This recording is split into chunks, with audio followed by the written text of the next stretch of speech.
Hello, my name is Vin Nardizzi, and I am Associate Professor in the Department of English, Languages, and Literature at the University of British Columbia. I've published in the fields of literary studies, eco-criticism, and the histories of science, and environmentalism. My first book, Wooden O's, Shakespeare's Theatres and England's Trees, is an example of historical eco-criticism. Eco-criticism typically concerns the here and now and the future of the planet's environmental health.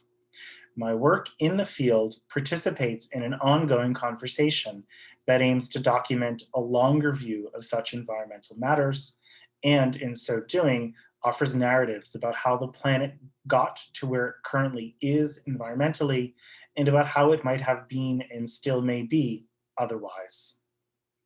Wooden O's focuses on an entertainment venue that was new to people living in and around Shakespeare's London in the late 16th century. The outdoor commercial playhouse, the Wooden O of Shakespeare's Henry V, where drama was performed for the price of admission on a regular basis.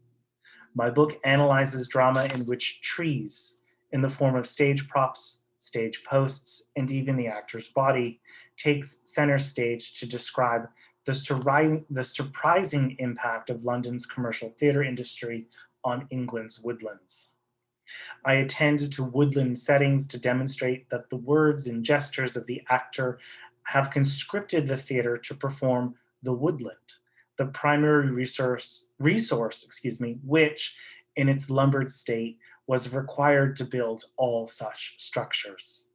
In this way, I am able to plant the theater firmly within the ambit of an environmental history that witnessed increasing prices for wood, timber, and wood-based energy sources, statute law prohibiting devastation of English woodlands by the iron industry, and urgent calls in print and in public speeches for the remedying of a resource shortage that was feared would result in eco-political collapse.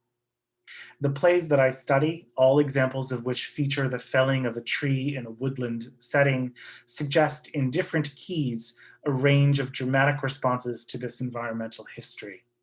They offer scenes of colonial extraction, large-scale woodland recycling, and woodland conservation.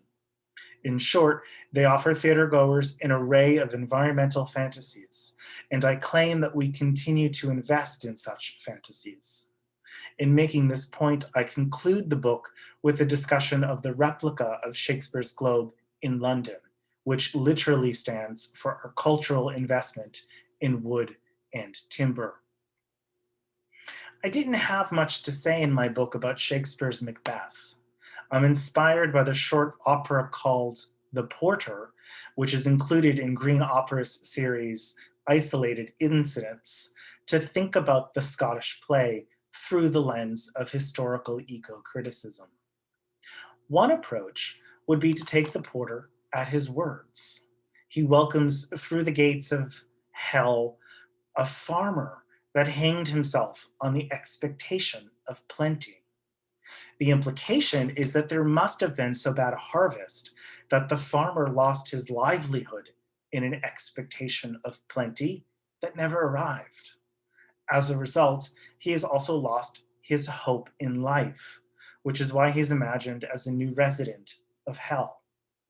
Is this moment in the porter's speech a condensed social commentary on the effects of changes in climate and in agricultural production during the early 17th century?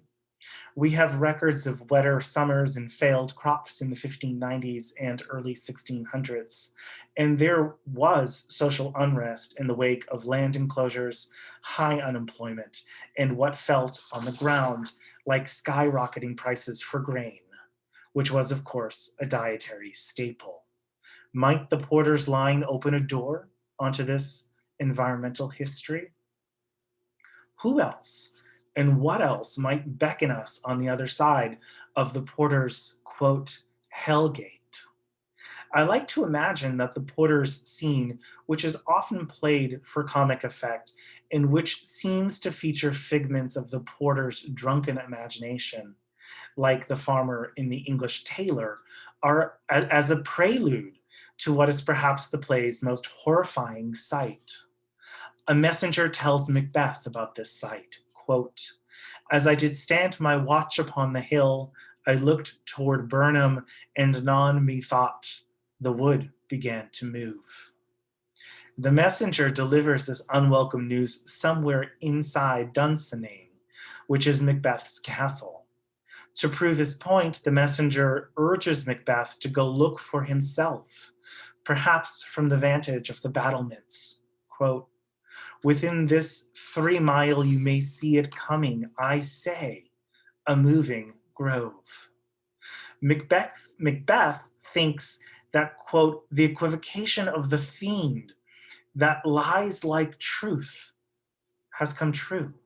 And here the play transports us, at least in terms of figurative language, back to the porter's hellgate. Indeed, in the play text, after the porter ushers in the farmer, and before he bids welcome to the English tailor, he invites through the gate, quote, "an equivocator." Of course, the moving grove is itself an instance of wartime equivocation. With Macbeth freaking out inside the castle, the scene quickly shifts to Malcolm and his troops. They are, quote, "near enough" to Dunsinane, so Malcolm commands the troops to, quote, "throw down your leafy screens." The walking trees are actually men in leafy camouflage. Macbeth's messenger cannot see the troops for the trees, and the troops breach the castle's walls. In short order, Macbeth's head will be severed from his trunk. What has this forest nightmare to do with environmental history? So far as I know, the moving grove does not open a vista onto actual historical circumstance, as the porter's beckoning of the farmer likely does. But I do think it may point to and remember the environmental history of the theater itself, in the form of large pieces of lumber, but not leafy screens. The trees had to be moved to London to build the wooden O's of commercial theater.